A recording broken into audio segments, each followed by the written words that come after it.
जाप करते हैं ना, वो मंत्र हमारे रग रग में, नस नस में समाहित हो जाते हैं। ऋषभदेव प्रभु के शरीर से प्रकाश निकलने लगा, सुगंधी निकलने लगी, ऐसी विचित्रता।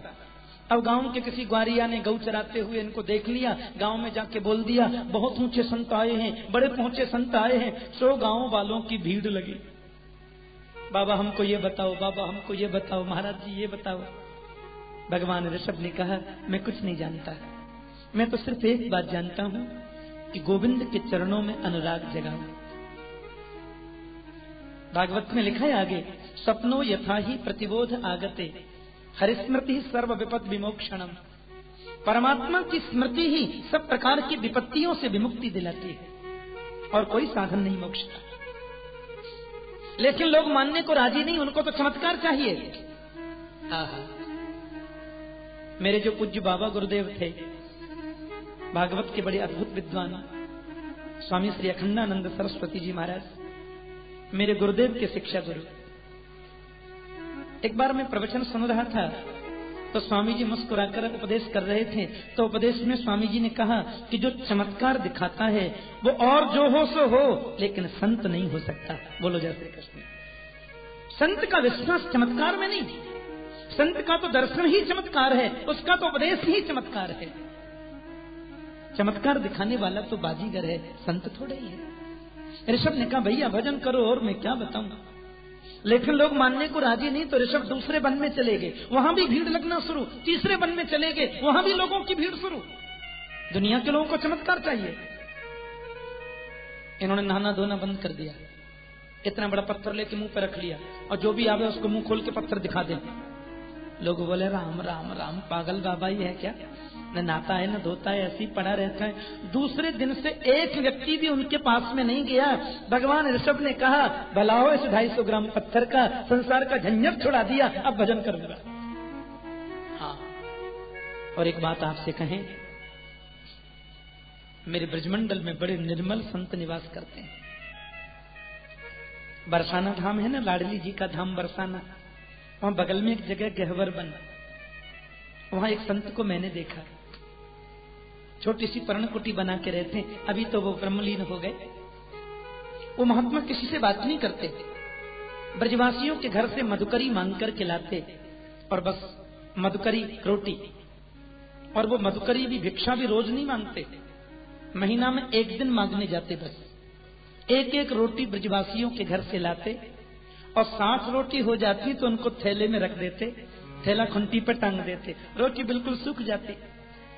तो मालूम है क्या करते, रात्रि को 2 रोटी थैले से निकालते और रोटी के टुकड़े टुकड़े करके लकड़ी के बर्तन जो कठौती है उसमें रख देते, पानी डाल देते।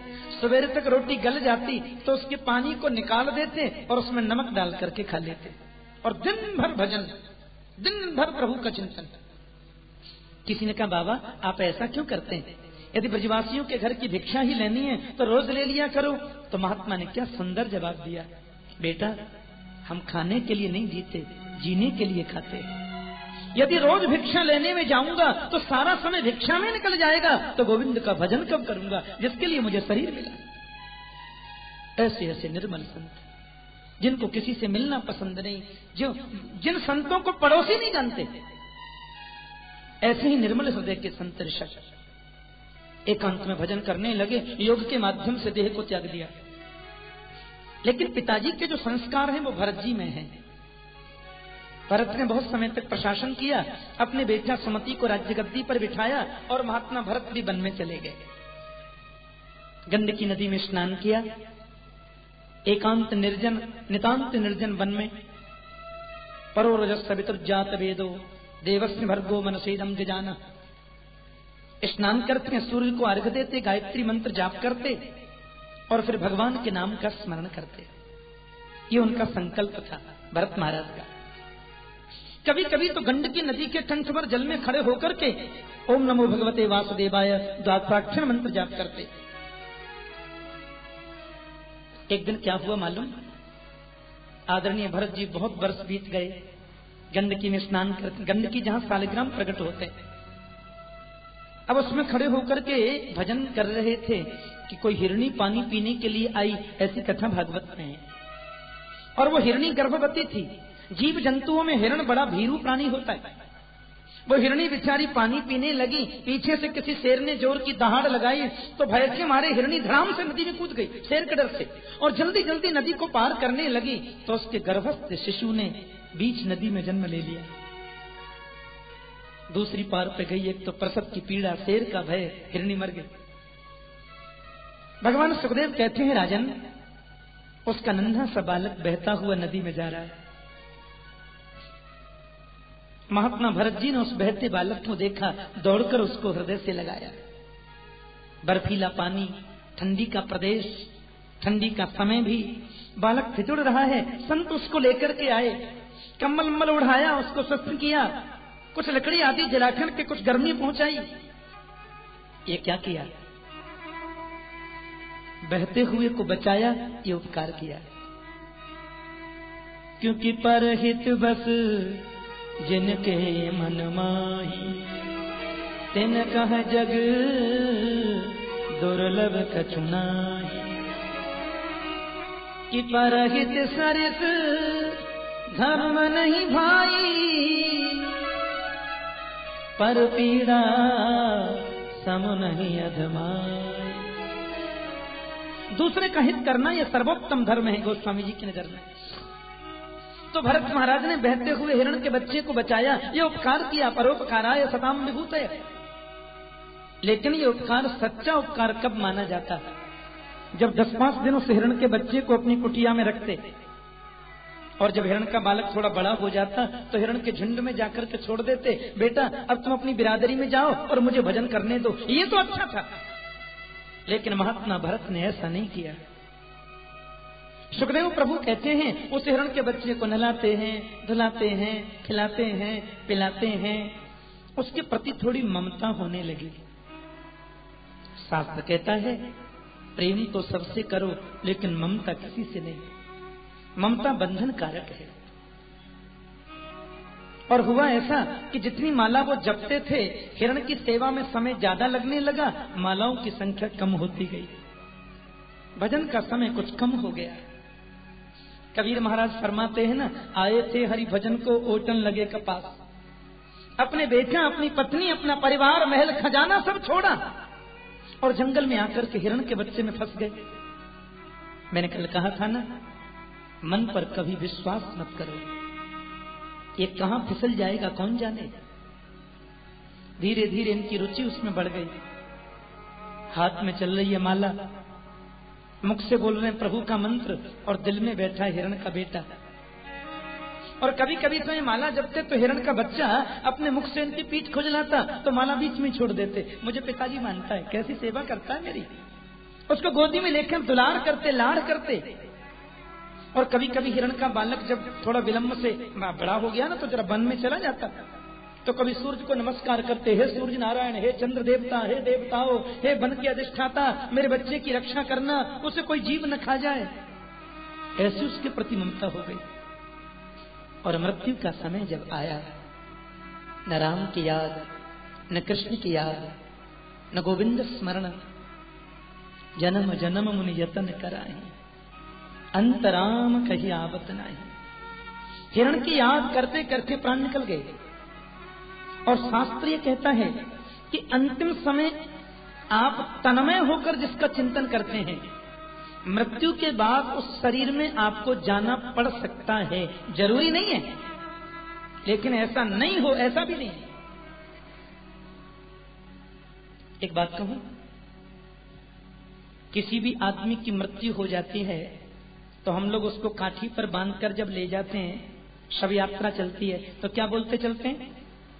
राम नाम सत्य है, राम नाम सत्य है, राम नाम सत्य है। क्यों? इसलिए बोलते हैं कि प्रत्येक व्यक्ति के शरीर में 3.5 करोड़ रोमे होते हैं। ये जो रोमे है ना, छोटे छोटे बाल जो शरीर में है, तकरीबन 3.5 करोड़ हर आदमी के शरीर में रोमे होते हैं। जैसे दो भक्त जब आपस में मिलते हैं तो एक दोहा आता है ना, 4 मिले 64 खिले, 20 रहे कर जोर, हरिजन से हरिजन मिले तो बहसे 7 करोड़। 4 मिले, दो भक्त जब आपस में मिलते हैं तो 2 हाथ उनके जुड़ गए, 2 उनके 4 मिल गए, 64 खिले, 32 उनके, 32 हमारे, खिल जाते हैं दांत। और 20 रहे कर जोर, 2 आंखें उनकी मिली, 2 उनकी मिली, 4 आंखें मिल गई। और ये हाथ इन्होंने जोड़े तो 10 उंगली इनकी, 10 उनकी, 20 जुड़ गई।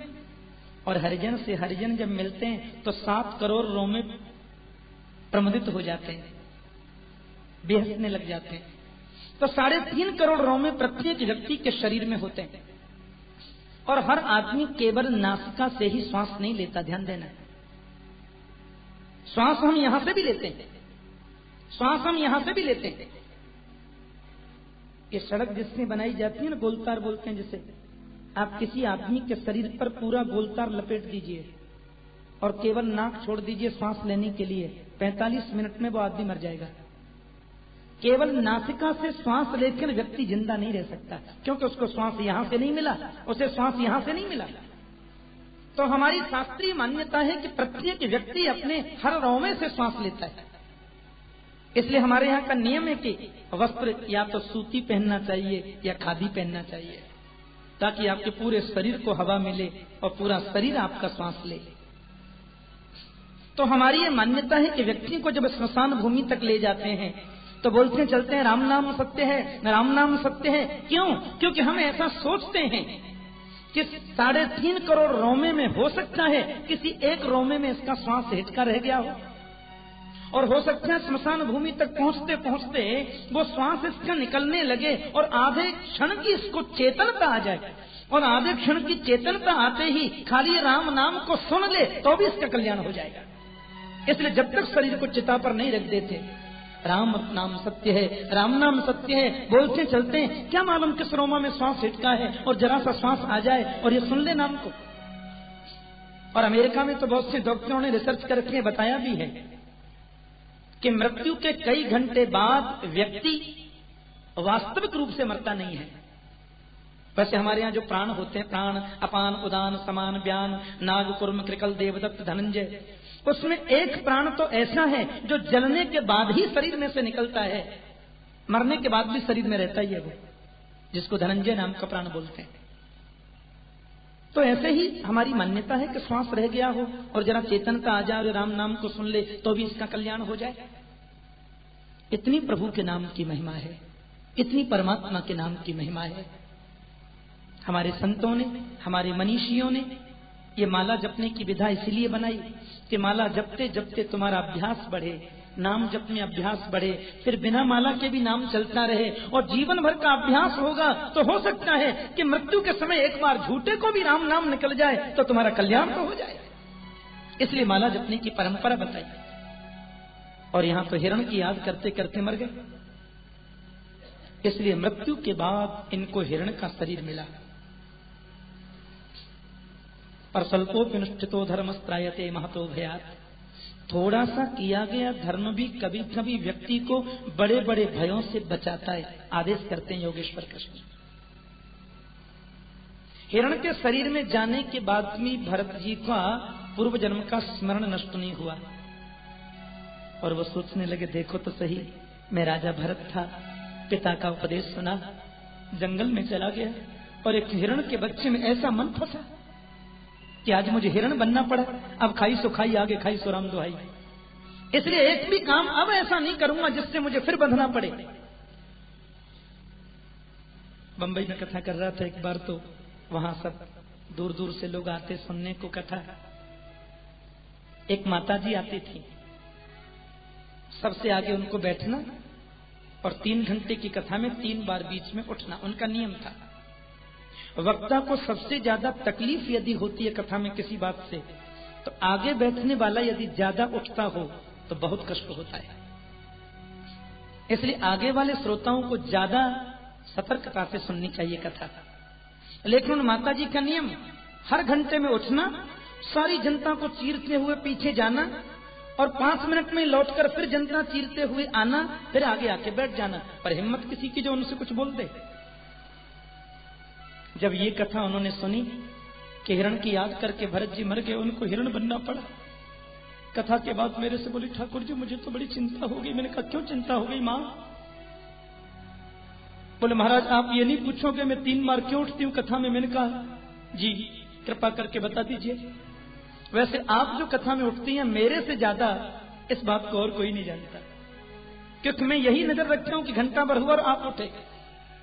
बोले महाराज इसलिए उठ करके जाती हूँ कि बाहर जो मेरी मर्सिडीज गाड़ी खड़ी रहती है उसमें 2 कुत्ते बैठे हैं जापानी, विदेश से मंगाए थे, बड़े सुशील बड़े सुंदर, क्या बोलूं आपको, महंगे साबुन से नहाते हैं, एसी चलता ही रहता है। मैं 3 बार उठकर उन दोनों कुत्तों को देख करके आती हूँ, ड्राइवर ने पानी वानी पिलाया कि नहीं, उनको कुछ खिलाया कि नहीं। इतना प्यार करते हैं मेरे को कि बिना मेरे को रह ही नहीं सकते महाराज। उन्हीं को देखने जाती हूँ बीच में 3 बार।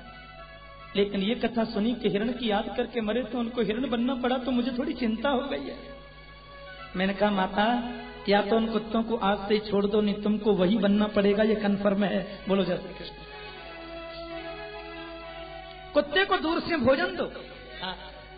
गाय पालने में शर्म आती है, कुत्ता पालते हैं घर घर में। महाभारत में लिखा है, ध्यान देना, कुत्ते को छूने से धर्म नष्ट हो जाता है। कुत्ते का केवल स्पर्श करने से हमारे सत्कर्म नष्ट हो जाते हैं, ऐसा वर्णन है महाभारत में। इसका मतलब यह नहीं कि हम उसको मारें, कुत्ते को दूर से रोटी दीजिए, उसको बिल्कुल मत मारिए, उससे खूब स्नेह करिए, लेकिन छूइए नहीं। ऐसा क्यों बताया शास्त्रों ने? क्यों उन जीवों के प्रति हम, मैंने तो कई जगह देखा पढ़े लिखे परिवारों में कि डबल बेड पे कुत्ता बैठा है, राम राम राम राम। और कई परिवारों में तो मैंने देखा जिस प्लेट में बच्चे खाते हैं उसी में कुत्ता खा रहा है। और बच्चे लोग जो कुत्ते के मुंह से मुंह मिलाकर चुम्बन लेते हैं, राम राम राम। उस जीव के शरीर की कितनी बीमारियां आपके शरीर में आ सकती हैं। उसको मारना पाप है, उसको तकलीफ देना पाप है, लेकिन गले से लगाकर के डोलना डबल पाप है। ये शास्त्र का नियम है। क्या पता उसके प्रति आपका कैसे अनुराग हो जाए, आपकी ममता हो जाए, और मृत्यु के समय यदि उसका चिंतन बना रहा तो शरीर में जाना भी पड़ सकता है। 84 लाख योनियों का भ्रमण करने के बाद यह मनुष्य शरीर मिला, और फिर कभी किसी में ऐसी ममता हो गई तो फिर हम लोग वापस नीचे जा सकते हैं। इसलिए प्रेम करो, आपत्ति नहीं, पर ममता करोगे तो फंसना पड़ेगा। और ये उदाहरण है भरत जी की कथा से कि ऐसे ज्ञानी को भी हिरण बनना पड़ा।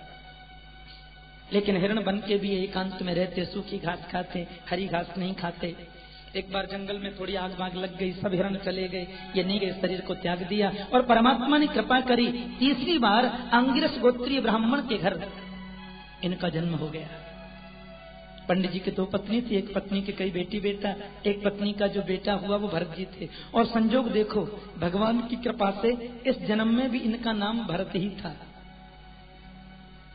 पर मेरे ब्रज में एक कहावत आती है, होनहार बिरबान के लखत चीकने पात, होनहार वृक्ष के पत्ते बचपन में ही चिकने होते हैं। इनके पिताजी बड़े विद्वान थे। पिताजी ने भरत महाराज के मस्तिष्क को देखा और अनुमान लगाया बहुत विद्वान बालक बनेगा, ये बड़ा प्रकांड विद्वान होगा। पिताजी महाराज ने इनका जनेऊ संस्कार किया, कान में गायत्री मंत्र दिया। हमारे शास्त्र की परंपरा में गायत्री मंत्र को माइक पर बोलना निषेध है। गायत्री मंत्र कभी माइक पर नहीं बोलना चाहिए। इसलिए आपने यज्ञ देखा होगा, जो विद्वान लोग यज्ञ कराते हैं वो हर मंत्र माइक पर गाएंगे, पर गायत्री मंत्र जब आएगा तो मंत्र बोलेंगे मुंह में और केवल स्वाहा बोलेंगे माइक में। गायत्री मंत्र को जोर से बोलना निषेध है, ब्रह्म गायत्री। इसलिए आपने देखा होगा बालक का जब जनेऊ संस्कार होता है तो गुरुजी उसके कान में गायत्री मंत्र देते हैं। तो पिताजी ने भरत जी को गायत्री मंत्र दिया और कहा जल्दी ये मंत्र याद करके मुझे सुना दो। लेकिन भरत जी डर गए, उन्हें याद तो सब था, 2-2 जन्मों के संस्कार हैं। भरत जी बोले, पिताजी जो मुझे गायत्री मंत्र सुना रहे हैं वो किसी ज्ञान के लिए थोड़ी ही सुना रहे हैं, वो तो इसलिए रटा रहे हैं कि आज गायत्री मंत्र सुना दिया तो कल ग्रह शांति याद कराएंगे, फिर बोलेंगे बेटा सत्यनारायण की कथा याद कर लो, फिर बोलेंगे यजमान का बेटा हुआ है नामकरण कर आओ, फिर कहेंगे यजमान के यहाँ शादी है शादी पढ़ाया हो, फिर कहेंगे यजमान पधार गए दाह संस्कार कराया हो। जिन चक्करों से बचना चाहता हूँ फिर फंस जाऊंगा। जानते सब थे, पर इन्होंने पिताजी को एक भी मंत्र शुद्ध रट करके नहीं सुनाया और मालूम सब है। पिताजी बोले, मैं तो सोच रहा था बड़ा विद्वान होगा, ये तो जड़ ही पैदा हो गया मेरे घर में। इसलिए प्यार से उनका नाम हो गया जड़ भरत। अब सब लोग जड़ भरत नाम से पुकारते उन्हें, पर कोई चिंता नहीं। पिताजी मंत्रों को रटाते रटाते मर गए, पर जड़ भरत ने एक मंत्र नहीं सुनाया और सब जानते, पूरा मालूम है। ज्ञानपूर्ण है, पर दुनिया की नजर में पागलों की तरह रहने की आदत बना ली। कहीं फिर फंस न जाऊं। पिताजी के जाने के बाद सौतेले भाई तो किसके होते हैं? रात का बचा हुआ दलिया, जली हुई रोटी जड़ भर के सामने डाल दें, कुत्ते को जैसे भोजन दें और ये उसी को भगवान का प्रसाद समझकर ग्रहण कर लें। कि तुलसी बिरवा भाग की सींचत ही मुरझाए, राम भरोसे जो रहे पर्वत पर हरियाली। घर में हम लोग पौधा लगाते हैं तो तोल तोल कर पानी देते हैं, फिर भी सूख जाता है, लेकिन पर्वत पर रहने वाला वृक्ष 12 महीना हरा भरा रहता है। सर्दी, गर्मी, बारिश, आंधी, तूफान सब सहता है। एक बार अपने मन की डोर को गोविंद के चरणों में बांध कर देखो। एक बार विश्वास पूर्वक गोविंद के चरणों में समर्पित होकर के देखो, वो तुम्हारी सहायता करता है कि नहीं, वो तुम्हारे साथ है, ये अनुभव पक्का जमता है कि नहीं दिल में। भाई लोगों ने घर से निकाल दिया, जाओ खेत पे जाके चिड़ियों की रखवाली करो, और वहां जाकर ये आत्मचिंतन में बैठे, चिड़िया पूरे खेत को ही खा गई। भाइयों ने घर से निष्कासित कर दिया। भगवान सुखदेव कहते हैं, परीक्षित, जड़भरत महाराज के शरीर में एक कौपीन है, बड़ा हृष्ट पुष्ट बलिष्ठ शरीर है और मोटा जनेऊ पहन रखा है बस, और शरीर पर कोई वस्त्र नहीं। कहां जाना है मालूम नहीं, कहां रुकना है मालूम नहीं। प्रत्येक परिस्थिति में एक रस रहने की आदत डालना यह अद्भुत वृत्ति है।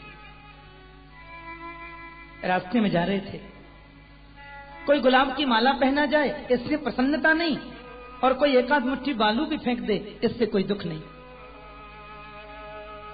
जंगल में भीलों के राजा ने देखा बड़ा मोटा ताजा है, तो काली के सामने बलि देने को ले आए। भद्रकाली तिलक लगाया, इनको खिलाया, भोजन सब खा गए, नीचे सिर करा दिया कर लिए। जैसे इनके सिर को काटने को तैयार हुआ, भद्रकाली मां सोचने लगी, ऐसा महापुरुष, ऐसा ब्रह्मज्ञानी, इसकी बलि यदि इन दुष्टों ने दे दी तो मुझे प्रभु कभी क्षमा नहीं करेंगे। मां काली प्रकट हो गई, भीलों का उद्धार कर दिया, महात्मा जड़ भरत को बचा लिया। मां की स्तुति करी, आगे जा रहे हैं।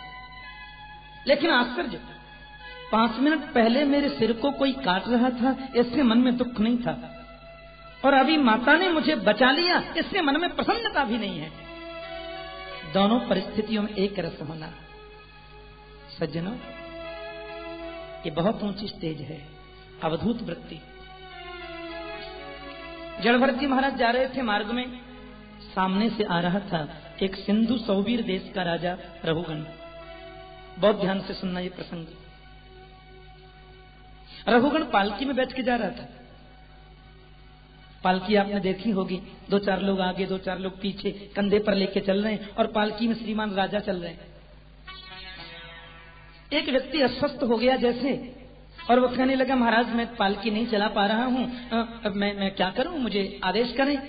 तो राजा ने अभिमान में कह दिया, तुम नहीं चला पाते तो क्या हुआ, सारी प्रजा तो मेरे लिए सेवक तुल्य है, जो भी पहले मिल जाए उसी को पालकी में जोत लो। अब जंगल में और तो कोई मिला नहीं, मोटे ताजे जड़ भरत जी मिल गए। भगवान की कृपा से शरीर बड़ा हृष्ट पुष्ट था, और ये रास्ते में चलते थे तो 5 हाथ जमीन देखते चलते, कोई चेंटी भी मेरे पैर के नीचे न आ जाए, ये उनका नियम था। कहार लोगों ने जड़ भरत जी को देखा, बड़ा हृष्ट पुष्ट शरीर है, बाबा इधर आओ, सो ये चले गए। सो एक ने पालकी अपने कंधे से हटाकर इनके कंधे पर रख दी। इतना बड़ा ज्ञानी, इतना बड़ा महापुरुष पालकी को लेकर के चल रहा है, पालकी लेके चल रहा, बदल करके चल रहा। जय श्री कृष्ण। ढीलेका को बोलते जोर से बोलो ना, जय श्री कृष्ण। मार्ग में मस्ती में चला, पालकी आने से थोड़ा व्यवधान तो हो रहा है। अब जल्दी जल्दी चलने की वजह से महात्मा जड़ भरत जी के चरणों के नीचे कोई छोटी सी चेंटी आ गई। अब इनका तो नियम था, कोई जीव नहीं मरना चाहिए। जैसे चेंटी पैर के नीचे आई तो महाराज जी 5 हाथ ऊपर उछल गए, हे भगवान मर तो नहीं गई। अच्छा एक बात बताओ, पालकी को ढोने वाला जब उछलेगा तो बैठने वाले की हालत क्या होगी? ऊपर जो उसमें घुमावदार बल्ली लगी रहती है, रघुगण राजा भी उछल के सिर लगा बल्ली में और डांट करके बोले, तुम लोग ढंग से पालकी नहीं चलाते, मेरे सिर में चोट लग गई। बोले, क्षमा करें महाराज, हम लोग तो पालकी ठीक ही चलाते हैं, अभी अभी मोटा बाबा लगाया है ना जी, ये उछल जाता है सब। और रघुगण क्या समझे ऐसे महापुरुष को। जड़भरत जी को देखकर डांट के बोला, सुनो, पहली बार आए हो मेरे राज्य में, जरा ढंग से पालकी चलाओ। जड़भरत महापुरुष ने कोई जवाब नहीं दिया। फिर रास्ते में चल रहे, फिर कोई व्यतिक्रम हुआ, फिर उछल गए, फिर लगा सिर जोर से। तो रघुगण डांट करके बोला, शर्म नहीं आती? इतना मोटा ताजा शरीर लिए घूमता है और पालकी ढंग से नहीं चलती, ठीक से चलो। कोई जवाब नहीं दिया। फिर चिंटी आई, फिर उछल गए। इस बार तो राजा के क्रोध का ठिकाना नहीं रहा। बोले, बार बार तुमसे कहता हूं कि पालकी ढंग से चलाओ, लेकिन तो जीवित ही मुर्दे के समान प्रतीत होता है। जैसे मुर्दे के सामने कोई कितना भी बोले, लेकिन उसमें प्राण नहीं, तो बोले कहां से? या तो पालकी ढंग से चलाओ, नहीं करोमी ते चिकित्सा, मैं तुम्हारी ऐसी चिकित्सा करूंगा जीवन भर याद रखोगे, समझे? इस बात को सुनकर के महात्मा जड़भरत की आंखों में आंसू आ गए, नेत्र सजल हो गए और अपने मन में सोचने लगे, आज तक अपने जीवन में बोला नहीं था मैं,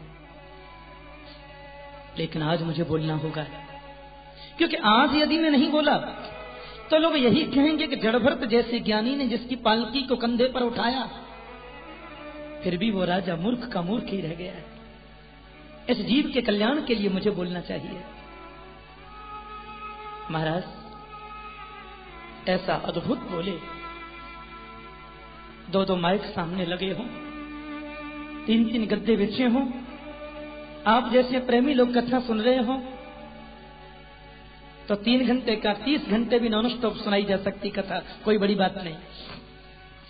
लेकिन पालकी में जुटे हों और पालकी में बैठने वाला व्यक्ति अपमान पर अपमान कर रहा हो, उस अपमान की परवाह नहीं करते हुए आत्मोपदेश करना, ये जड़भरत जैसे महापुरुष के अलावा किसी और के बस की बात नहीं है। पीछे की ओर देखा, पालकी में बैठे राजा को देखकर के जड़भरत जी गंभीर हो गए और बड़ी अच्छी बात कही कि त्वयोदितम व्यक्तमभिप्रलब्धम भर्तुष्य मे स्याद् यदि वीरभार गन्तुर्यदि स्यादधिगम्य मध्वा पीवेति रासौ न विदां प्रवाद। राजन, मेरी समझ में नहीं आया, आपने क्या बोला मैं समझा नहीं। क्योंकि चलने का श्रम उसी को होता है जो चलता है, जो कभी चलता नहीं उसको श्रम होगा क्यों? भार ढोने का श्रम उसी को होता है जो भार ढोता है, जो कभी ढोता नहीं उसे होगा क्यों? तुमने कहा इतना मोटा ताजा शरीर लिए घूमते हो, पालकी नहीं चलती, तो स्थौल्यम कार्श्यम आधय व्याधयश्च क्षुत्रिड्भयं कलिरिच्छा जरा च निद्रारतिर्मन्युरहं मदस्सुचो देहेन जा तस्यहिमेन सन्ति। मोटा होना, पतला होना, आधी व्याधि का होना, लंबा दुबला होना, ये सारे धर्म तो शरीर के हैं। देहेन जातस्य ही में न संति, ये सारी क्रियाएं शरीर की हैं, मेरी नहीं है। और तीसरी बार तुमने डांट करके कहा कि तू जीवित ही मुर्दे के समान लगता है, पालकी नहीं चलती। राजन के जीवन मृतत्वम नियमेन राजन आद्यंतवद्यकृतस्य दृष्टम। देखो, जन्म लेना सारे धर्म शरीर के हैं, भूख लगना और प्यास लगना ये दोनों धर्म प्राण के हैं।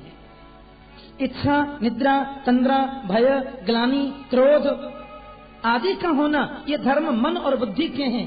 मैं मन नहीं हूं, मैं बुद्धि नहीं हूं, मैं शरीर नहीं हूं, मैं प्राण नहीं हूं। तो तुम कैसे कह सकते हो कि मैं मोटा हूं कि पतला? तुम कैसे कह सकते हो कि मैं जीवित हूं कि मर गया? और तुमने ये कहा कि मैं तुम्हारी चिकित्सा करूंगा। जड़भरत जी बोले, राजन गेहूं को पीस करके मैदा बनाया जा सकता है, लेकिन मैदा को पीस कर कुछ बनाया नहीं जा सकता। क्या चिकित्सा करोगे? क्या चिकित्सा करोगे मेरी? क्योंकि जिसकी तुम चिकित्सा करना चाहते हो वो तुम्हें दिखता नहीं है, और जो तुम्हें दिखाई दे रहा है वो मैं हूं नहीं। फिर चिकित्सा किसकी? तीसरी बात, ये पालकी, मिट्टी का एक टुकड़ा, इस पालकी में बैठा हुआ रघुगण नाम का राजा, मिट्टी का दूसरा टुकड़ा, और ये पालकी जिस शरीर के कंधे पर रखी गई वो मिट्टी का तीसरा टुकड़ा था। तो मिट्टी के टुकड़े को एक टुकड़ा और धर के तीसरे टुकड़े पर रख दिया जावे तो श्रम किसको होगा बताओ? क्या चिकित्सा करोगे? इस बात को सुनते ही महात्मा जड़भरत के मुख से राजा रघुगण धड़ाम से पालकी से नीचे कूद पड़े। बोले, हे भगवान, एक पालकी ढोने वाला साधारण व्यक्ति इतना बड़ा ज्ञानी नहीं हो सकता। ये जरूर कोई महापुरुष है, जरूर कोई ज्ञानी पुरुष है। तुरंत चरणों में गिर के राजा ने प्रणाम किया और हाथ जोड़ करके कहा कि कस्त्वं निगूढ़स्तर सिद्धिजानां बिभर्सि शुक्रं कतमोपधूत कस्यासि कुत्र प्रह्यापि कस्मात् शयनायनश्चोदपि नोत सकल। आप कौन है भगवान? अपना परिचय दीजिए मुझे। विभर्ष सूत्रम, आपने जनेऊ पहन रखा, इस बात से यह तो निश्चित हो गया कि आप कोई ब्राह्मण हैं, लेकिन कौन है? अपना परिचय दीजिए भगवान। मैंने बहुत बड़ा अपराध कर दिया, बहुत बड़ी गलती कर दी, वास्तव में दंडनीय अपराध है मेरा, लेकिन अपना परिचय तो दें, मुझे बताएं तो सही, आप कौन है? व्यास हैं कि पराशर हैं कि सुखदेव हैं? कहीं ऐसा तो नहीं कि साक्षात ज्ञान स्वरूप मेरे सदगुरुदेव कपिल भगवान ही स्वरूप में यहाँ छुप करके आए हों? परिचय दीजिए, आप कौन है भगवान? मुझे शिव के त्रिशूल से भय नहीं लगता, यमराज के दंड से मैं नहीं डरता, देवराज इंद्र के वज्र से भी भयभीत नहीं होता कदाचित। मैं डरता हूं तो केवल एक बात से कि मेरे द्वारा किसी ब्राह्मण का, किसी संत का अपमान न हो जाए। इसलिए अपना परिचय दीजिए, आप कौन है भगवान? इस बात को सुनकर के जड़भरत जी मुस्कुराने लगे और बोले, ये तुम्हारी दूसरी गलती है, मुझसे ये पूछना कि मैं कौन हूं। जो मैं हूं वो तुम हो, जो तुम हो सो मैं हूं। एक सूरज के नीचे 1000 घड़ों में पानी भर के रख दो, गौर से देखो तो प्रत्येक घड़े में अलग अलग सूरज दिखाई देगा, पर सूरज 1000 कभी नहीं होते, एक होते। उसी परमात्मा की सब संतान वही सब में व्याप्त है। जब वो दो नहीं हो सकता तो मैं और तुम दो कैसे हो सकते हैं? जो तुम हो सो मैं हूं, जो मैं हूं वो तुम हो। शरीर की अपनी क्रिया है, मन के अपने विचार हैं, बुद्धि की अपनी परिस्थिति है, लेकिन आत्मा तो निर्विकल्प है, आत्मा तो अविनाशी है। तो रघुगण ने भी थोड़ा बहुत सत्संग तो किया ही था, चरणों में बैठ गया। बोले, महाराज जी बात यह है कि अब देखिए, क्षमा तो आपने मुझे कर ही दिया होगा, लेकिन एक बात मेरी समझ में नहीं आई, शरीर पर आने वाली जो तकलीफें क्या उसको आत्मा नहीं भोगती? बोले नहीं। स्थल्यग्नि तापात पैसो भी ताप तत्ताप तत्तंडुल गर्भ रंधे। हमने चूल्हे के ऊपर बर्तन रखा, बर्तन में पानी भर दिया और नीचे से अग्नि लगाई, और पानी में चावल डाल दिए। तो नीचे से अग्नि जब लगाते हैं तो अग्नि का संबंध बर्तन से होता है, बर्तन गर्म हो गया। बर्तन का संबंध पानी से है तो पानी गर्म हुआ, और पानी का संबंध उसमें पड़े हुए चावलों से है तो भात बन के तैयार हो गया। तो महाराज, शरीर का संबंध जब इंद्रियों से है तो जो तकलीफ शरीर को मिली उसे इंद्रियां भोगेंगी, और इंद्रियों का संबंध मन से है तो मन भोगेगा, मन का संबंध बुद्धि से है तो बुद्धि को भी अनुभव होगा, और इन सबका अन्योन्याश्रित संबंध आत्मा से है तो शरीर पर आने वाली तकलीफ का अनुभव आत्मा को क्यों नहीं होगा? राजन, चूल्हे पे पानी रखो, पानी में चावल की जगह कंकड़ी डाल दो, पत्थर डाल दो, खीर बनेगी, भात बनेगा। मुझे हंसी इस बात से आती है कि विकार युक्त अग्नि, विकार युक्त लकड़ी, विकार युक्त बर्तन, विकार युक्त चावल की तुलना तुम निर्विकारी आत्मा से करते हो। आत्मा तो निर्विकारी है। ये सारी क्रियाएं हमारे शरीर की होती हैं। शरीर की 5 अवस्थाएं बताई हैं शास्त्र में, जायते, अस्ति, वर्धते, विपरिणमते और अपक्षीयते या तो विनश्यति। शरीर जन्म लेता है, बड़ा होता है और बड़ा होता है, बूढ़ा होता है, मर जाता है, लेकिन आत्मा नहीं। एक आश्रम था और आश्रम में अनेक संत निवास करते थे, अनेक संत रहते थे। उसमें एक महंत जी थे। एक बार क्या हुआ, एक महापुरुष संत की मृत्यु हो गई तो संत का शरीर अंत होने पर सभी संत रोने लगे, ये बेचारे चले गए, ये बेचारे चले गए। लेकिन जो महंत जी थे बड़े ज्ञानी, वो हंस रहे थे। सभी संतों ने कहा ये तो मर गए बेचारे, आप हंसते हैं साहब। तो महंत जी मुस्कुरा करके बोले, बताओ ये जिंदा कब था? बोले 5 मिनट पहले जिंदा था साहब, अभी मर गया। बोले मरने वाले को तुमने देखा है, कैसा था? बोले हाँ देखा है, गोरा गोरा था, 3.5 हाथ का था, लंबी दाढ़ी थी, बहुत बड़ी जटाएं थी। महात्मा जी बोले तो 3.5 हाथ का गोरा दाढ़ी वाला तुम्हारे सामने पड़ा है, तो रोते क्यों हो? अरे हम उसके लिए रोते हैं जो इसमें से निकल के चला गया। बोले वही मैं पूछ रहा हूं, उसको तुमने देखा है, कैसा था? बोले हाँ देखा, गोरा गोरा था, 3.5 हाथ का था और दाढ़ी वाला था। तो वो तो सामने पड़ा है, फिर रोते क्यों? ओहो हम उस लिए रो रहे हैं जो निकल के चला गया। बोले वही मैं पूछ रहा हूं, तुमने देखा उसको, कैसा था? 1000 प्रमाण देकर भी कोई नहीं बता सकता कि मरने वाला कैसा था। महात्मा जी ने कहा, एक चूल्हे पर हमने बर्तन रखा, बर्तन में पानी भर दिया, अग्नि जलाई तो पानी खौल गया, गर्म हो गया। हमें बड़ी खुशी हुई, पानी गर्म हो गया, पानी गर्म हो गया, पानी गर्म हो गया। लेकिन 1 घंटे बाद हमने नीचे से लकड़ी को हटा लिया, अग्नि को निकाल दिया तो पानी फिर ठंडा हो गया। अब यदि हम रोने लगे कि पानी तो ठंडा हो गया, पानी तो ठंडा हो गया, ये नासमझी नहीं तो क्या है? पानी पहले भी ठंडा था, अब भी ठंडा है। गर्म तो केवल उतनी देर को था जितनी देर इसके नीचे अग्नि जल रही थी। इसी प्रकार शास्त्रों में शरीर का नाम है मरण धर्म। मरने के अलावा शरीर दूसरा कोई काम करता ही नहीं, ध्यान देना। शरीर का कार्य है केवल मरना और कोई काम नहीं। और परिवर्तन शरीर का होता है, और परिवर्तन का नाम ही मौत है, ध्यान देना। आज बालक जन्म लेता है, कल पढ़ने जाता है, फिर चश्मा लग जाता है, फिर उसके बेटा हो जाते हैं, फिर दाढ़ी निकलती है, फिर सफेदी आती है, फिर बुढ़ापा आता है। लेकिन ये परिवर्तन कब हुआ हम देख नहीं पाते। पर जो चीज 1 वर्ष में बदलती है वो 1 महीने में बदलेगी, 1 महीने में जो बदलती है वो 1 दिन में बदलेगी, 1 दिन में जो बदलती है 1 घंटे में बदलेगी, 1 घंटे में जो बदलती है 1 मिनट में बदलेगी, 1 मिनट में जो बदलती है 1 सेकंड में बदलेगी, 1 सेकंड में जो बदलती है वो 1 सेकंड के 100वें भाग में भी बदलेगी। और इस बदलने का नाम ही मौत है। और ये बदलाव केवल शरीर का है, आत्मा का नहीं। आत्मा तो एक जैसी है। अच्छा, कभी कभी हम लोग जब बैठते हैं आपस में, देखो एक प्रैक्टिकल की बात, 10-5 लोग बैठते हैं, फिर कथा सुनाते हैं, गांव में चौपार पे बैठते हैं, हम तो साहब बद्रीनाथ हो आए, हम तो साहब द्वारकाधीश हो आए, और देखो अब के जमुनोत्री का यात्रा भी कर ली। एक सज्जन बीच में ही बोले, क्या जमुनोत्री और बद्रीनाथ की वार्ता करते हो जी? अरे जमुनोत्री तो हम उसी समय हो आए थे जब 5 वर्ष के थे, अब 80 वर्ष के हैं तो क्या करें? इस बात का साक्षी कौन है? इस बात का साक्षी है कौन? वही आत्मा। यानी आत्मा इस बात की साक्षी दे रही है कि तुम्हारा शरीर जिस 5 वर्ष का जैसा था उस समय भी मैं वैसी ही थी जैसी आज हूं। तभी तो हम गवाही देते हैं, 10 वर्ष पहले हम वहां गए थे, 20 वर्ष पहले वहां गए थे। यानी आत्मा उस समय भी वैसी थी और आज भी वैसी है।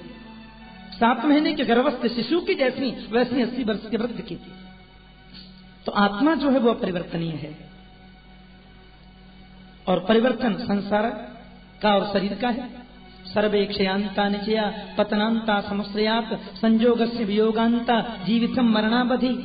जिसका संयोग हुआ उसका वियोग, जिसका जन्म हुआ उसका मृत्यु, ये सारी क्रियाएं शरीर और संसार की, आत्मा की नहीं। राजा ने कहा, तो आत्मा का रूप क्या है? आप मुझे विस्तार से बताइए। आत्मा का बोध मुझे कैसे हो, आत्मा को मैं कैसे जान सकूं, ये मैं आपसे जानना चाहता हूं। तो जड़ भरत जी ने कह दिया होगा कि ये तो मैं 3 मजे से बताऊंगा। बोलो जय श्री कृष्ण।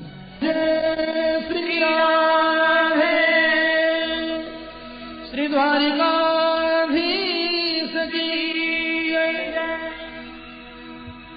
परम मंगलमय परत पर अखिलेश्वर अकारण करुणा वरुणालय भक्तवंश कल्पतरु तड़द्युत विनिंदक पीताम्बरधारी श्री बालकृष्ण लाल की वांग्मयी प्रतिमूर्ति श्रीमद् भागवत महापुराण प्रातःकालीन कथा सत्र में जड़भरत रघुगण संवाद सुन रहे थे हम लोग। आइए उसी पवित्र स्थान पर चलें जहां संतों की मंडली के मध्य परम वीतराग संत शिरोमणि पूज्य सुखदेव जी महाराज राजर्षि परीक्षित को भागवत कथा में जड़भरत और रघुगण संवाद का व्याख्यान सुना रहे हैं। जड़भरत जी महाराज ने रघुगण जी के संदेह को निवृत्त करते हुए कहा कि रघुगणी तत्तपसा न जाति न चेज्या निर्वपणा गृहाद्वा न छंदसा नैव जलाग्नि सूर्ये बिना महत पादरजोभिषेकम।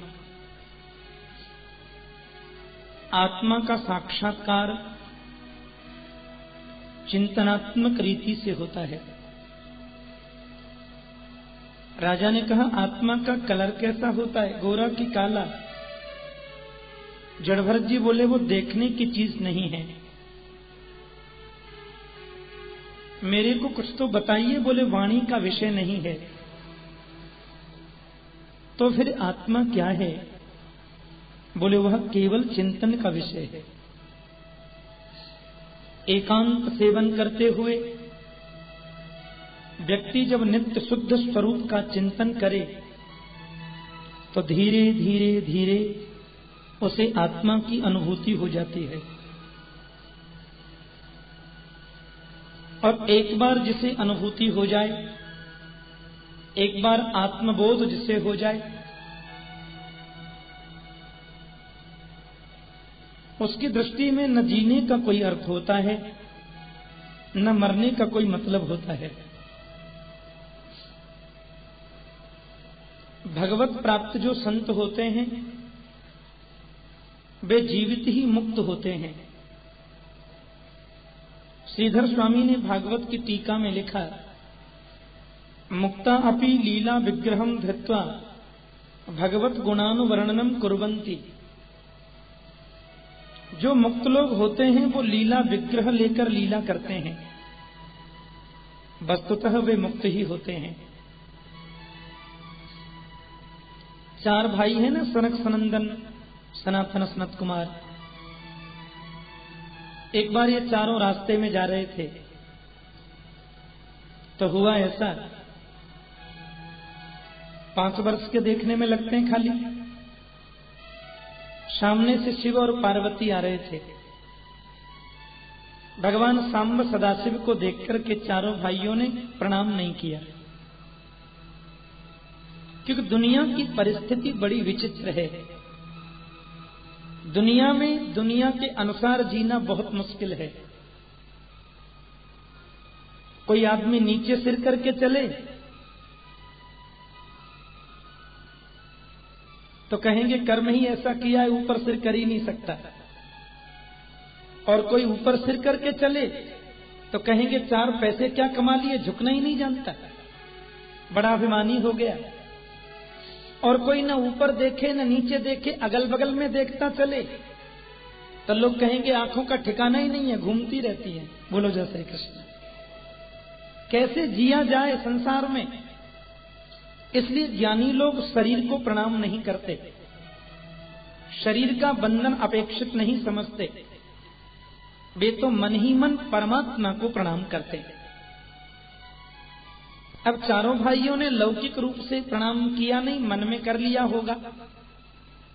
अब हमारे भोले बाबा तो ऐसे, महाराज प्रणाम करो तो बढ़िया, नहीं करो तो बढ़िया, पूजा करो तो अच्छा, नहीं करो तो और अच्छा। शिवजी पर कोई असर नहीं होता। लेकिन पार्वती जी को अच्छा नहीं लगा। अम्मा पार्वती बोली देखो ये 5-5 वर्ष के छोकरा हम जगत की माता, मेरे पति जगत के पिता, और ये बच्चे लोग ऊपर सिर करके चले गए, ऊंट की तरह नार करके चले गए, झुकना भी नहीं जानते। शाप देती हूं चारों ऊंट हो जाए। पार्वती मां का कहना था कि चारों ऊंट बन गए, जय श्री कृष्ण। लेकिन भागवत में वर्णन आता है चारों का जीवन क्या है। कथा मात्रैक जीविनः, कथा ही चारों का जीवन है। कथा से ही उनका जीवन चलता है। ऊंट बनने के बाद एक भाई कथा सुना रहे हैं, एक भाई कथा सुना रहे हैं और 3 भाई कथा सुन रहे हैं। भगवान शंकर ने पार्वती अम्मा से कहा, अरे शाप देने से पहले देख तो लेना चाहिए, क्या कर रही हैं आप? जिनको ऊंट बनने का शाप दिया है वो उम्र में हमसे भी बड़े हैं, ब्रह्मा के सबसे बड़े बेटा हैं, सनत कुमार हैं वे चारों। पार्वती जी बोली, हमको क्या पता था कि हमारे जेठ जी लगते हैं, मैंने तो बच्चे समझे सो शाप दे दिया। भगवान शंकर ने कहा, जो हुआ सो हुआ, चलो माफी मांग के आते हैं। अब जैसे ही भगवान शिव पधारे तो देखा एक भाई ऊंट बन के कथा सुना रहे हैं और 3 ऊंट बन के सुन रहे हैं। शिव जी ने कहा, देख लो ऊंट बन गए लेकिन कथा नहीं छूटी। शिव जी ने कहा, माफी तो मांगूंगा, थोड़ा हालचाल पूछ लूं। तो चारों भाइयों से कहा, क्यों जी क्या हाल चाल है? एक बात है भैया सनत कुमार जी, ये पार्वती जी ने बिना सोचे शाप दे दिया ना, ये ऊंट के शरीर में आपको बड़ी तकलीफ मिल रही होगी। तो चारों भाई हंस करके बोले, नहीं शंकर जी, ये ऊंट के शरीर में तो बड़े मजे हैं, बड़े आनंद हैं। शिव जी बोले, आनंद कैसे है साहब? बोले, देखो मनुष्य के शरीर में नहाने का चक्कर और था, यहाँ बिना नहाए भी कथा हो जाती है। बोलो जैसे यहाँ बिना स्नान के भी कथा चलती है। शंकर जी बोले, वो कैसे? तो चारों भाई बोले, भाई कोट ही तो पहनना है, कभी ऊनी कोट तो कभी सूती कोट। अरे आत्मा जो है वो केवल वस्त्र ही तो पहनती है। गीता में लिखा है ना, वासांसि जीर्णानि यथा विहाय नवानि गृह्णाति नरो पराणि। आत्मा को जब पता चलता है कि ये शरीर रूपी वस्त्र पुराना हो गया तो इस वस्त्र को छोड़कर वो दूसरा वस्त्र पहन लेती है। अब आत्मा जो वस्त्र परिवर्तन करती है उसी को हम अपनी भाषा में जन्म या मृत्यु कहते हैं। अब मनुष्य का जो शरीर है वो जरा महंगे वाला कोट है, हाँ ध्यान देना। मानव का शरीर जो आत्मा ने पहना वो जरा महंगे वाला कपड़ा है, और पशु का शरीर जो पहन लिया वो खादी वाला कुर्ता है। बोलो जय श्री कृष्ण, वो थोड़ा सस्ते वाला समझ लो। लेकिन आत्मा केवल वस्त्र ही तो पहनती है, आत्मा तो मरती नहीं। चारों भाइयों ने शंकर जी के देखते देखते शरीर छोड़ दिया और तुरंत सनत कुमारों के रूप में प्रकट हो गए। आदरणीय जड़भरत जी महाराज कहते हैं, चिंतन करते करते व्यक्ति को एक बार आत्मबोध यदि हो जाए तो उसका भटकाव खत्म हो जाता है, उसकी मनस्थिति बदल जाती है और वह व्यक्ति जीवित ही मुक्त हो जाता है। आत्मा का बोध जिसे है वो जीवित मुक्त है, और आत्मज्ञान जिसे नहीं है वो 1000 बार मर के भी मुक्त नहीं हो सकता। लेकिन यह चिंतन के द्वारा होगा। राजा ने कहा, तो ये मुझे कैसे प्राप्त हो, मैं इसको कैसे प्राप्त कर सकूं, बताइए। बोले, रहो गणई तपसा न जाति न चेजया निर्वपणा गृहात्मा न छंदसा नैव जलाग्नि सूर्ये बिना महत पादरजोभिषेकम्। आत्मा का ज्ञान कभी तपस्या से नहीं होता, ध्यान देना। पेड़ पर उल्टे लटककर तपस्या से आत्मबोध संभव नहीं है। घर छोड़कर वन में जाने से बिल्कुल संभव नहीं है। हजारों यज्ञ करने से आत्मबोध होगा, ये क्लियर नहीं है, कंफर्म नहीं है। तो कैसे होगा? बोले, बिना महत्व पादरजो अभिषेकम। जब तक महान पुरुषों के चरणों की धूल को माथे से न लगाओगे, जब तक महान पुरुषों के सन्मुख बैठकर सत्संग नहीं करोगे, तब तक आत्मबोध नहीं हो सकता। और मैं तुम्हें किसी का प्रमाण नहीं देता, मैं तुम्हें किसी का उदाहरण नहीं सुनाता। जड़भरत जी बोले, तुम तो मेरा उदाहरण देखो कि अहम पुरा भरतो नाम राजा विमुक्त दृष्ट श्रुत संग बंध आराधनम भगवत इह मानो मृगो भवम मृग संगाधता। मैं पहले भरत नाम का राजा था। अपने पिताजी के मुख से मैंने कथा सुनी, इतनी मन में विरक्ति हो गई कि घर छोड़कर वन में चला गया। लेकिन वहां जाकर के हिरण के बच्चे में ऐसा मन फंसा कि मुझे हिरण ही बनना पड़ा। परसामाम स्मृति मृग देहे पिराजन कृष्णार्चन प्रभवानो जहाती। मृग के शरीर में जाकर भी मेरी स्मृति नष्ट नहीं हुई, मेरा स्मरण नहीं बिगड़ा, और अद्यापि नो जहाती, आज जड़भरत बन गया फिर भी मेरी स्मृति नष्ट नहीं हुई। इसलिए सत्संग करो, महापुरुषों की सन्निधि में बैठो। और ये जरूरी नहीं कि महापुरुष पीले कपड़े वाला होगा या लाल कपड़े वाला होगा। जिसने क्रोध को जीता, जिसने मन पर काबू किया, जिसका चित्त हमेशा प्रसन्न रहता है, जो कभी किसी का बुरा नहीं चाहता है, वो पैंट भी पहनता है तो महात्मा है। उसका परिधान कैसा भी हो, उसकी परिस्थिति कैसी भी हो। कभी कभी लाल कपड़े में भी हम संत नहीं हो पाते, और कभी कभी पैंट सूट पहनकर भी हम संत हो सकते हैं। बोलो जय श्री कृष्ण। इसलिए ऐसे महापुरुषों का संग करोगे तो जीवन में परिवर्तन आएगा। और एक निवेदन कर दूं, रघुगण बोले आज्ञा करिए। बोले ये कहार लोग जो तुम्हारी पालकी को चला रहे हैं, जब तक तुम्हारे मन में ये भाव है कि ये छोटे हैं मैं बड़ा हूं, तब तक भी तुम्हें आत्मबोध नहीं हो सकता। सबको एक नजर से देखना, एक दृष्टि से देखना, सभी में वही परमात्मा व्याप्त है। और हमारे पास में सबसे महंगी जो चीज है ना, हमारे शरीर में सबसे महंगी वस्तु का नाम है मन। मन का रतन रख जतन से अनारी, यहाँ आग चोरों की बस्ती है भारी। ज्ञानी थकेरे गुमानी, यहाँ पल में लुट जाए लाखों का डेरा। तो मन रूपी रत्न को संभाल कर रखो। अविद्या, अस्मिता, राग, द्वेष, काम, क्रोध, लोभ, ये सब शत्रु इस मन रूपी रत्न को लूटना चाहते हैं। इनसे मन को बचा करके रखोगे तो ही मन आत्मा के चिंतन में लगेगा। और यदि इनके झंझट में मन फंस गया तो और कार्यों में व्यस्त हो जाएगा, आत्मचिंतन को टाइम नहीं मिलेगा। मोहे सुने सुने आवत हांसी, पानी में मीन प्यासी। पास में रहकर भी हम आत्मबोध नहीं कर सकते। इसलिए इस स्थिति को हमें समझना ही होगा। हमारे ब्रज के बहुत बड़े कवि मेघश्याम जी ने बड़ी सुंदर इस पर कुछ पंक्तियां लिखी हैं। एक एक शब्द इसका बड़ा मार्मिक और बड़ा उपयोगी है। प्रेम नगर की डगर है कठिन रे, बटोई न करना बसेरा। पग बढ़ा हो न जाए अंधेरा। प्रेम नगर की डगर है कठिन रे,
कहीं पाप का पानी न भर जाए, ये प्रयास करो।